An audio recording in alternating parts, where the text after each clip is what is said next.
Alors, une application de l'ajustement gaussien, on avait vu déjà le prix des appartements à Paris. Là, je vous ai demandé éventuellement d'essayer d'appliquer ça au log du prix. Donc, voilà le résultat, hein. Le log du prix est pratiquement gaussien. On va voir qu'il y a quelques petites variantes. Évidemment, tout dépend des échantillons qu'on observe. Donc, on va pouvoir démarrer avec les données précédentes. Donc, on a les prix, on a 1000 transactions, donc 1000 achats de prix à Paris. Ce que je vais construire, c'est le log des prix, donc je renvoie à la cellule précédente, à la feuille précédente, donc data. Donc, je vous montre comment vous pouvez construire ça. Donc, vous tapez log et vous allez sur la cellule précédente, vous fermez la parenthèse, vous validez et vous copiez vers le bas. Là, évidemment, c'était déjà fait, mais vous avez vos logs. Donc là, je suis parti de 8,75 pour mon histogramme. On a vu comment on pouvait chercher. L'idée, c'était d'avoir la moyenne qui sera 11,65 comme un centre de classe.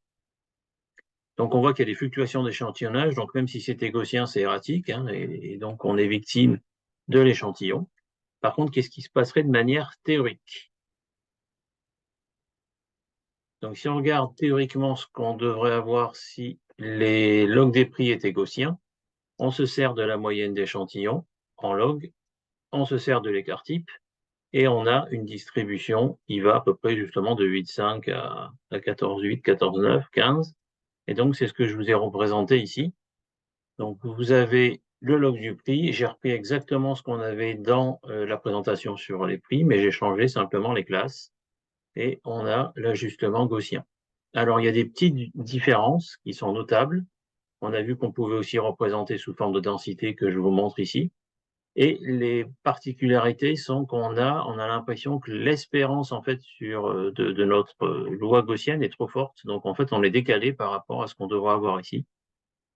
On a trop de valeurs basses, donc on se décale. Donc, pour voir avec d'autres échantillons, je vous ai proposé dans l'onglet suivant une toute petite chose, c'est décaler la densité, puisqu'en fait, si vous changez la moyenne, c'est assez remarquable, mais vous modifiez complètement la loi.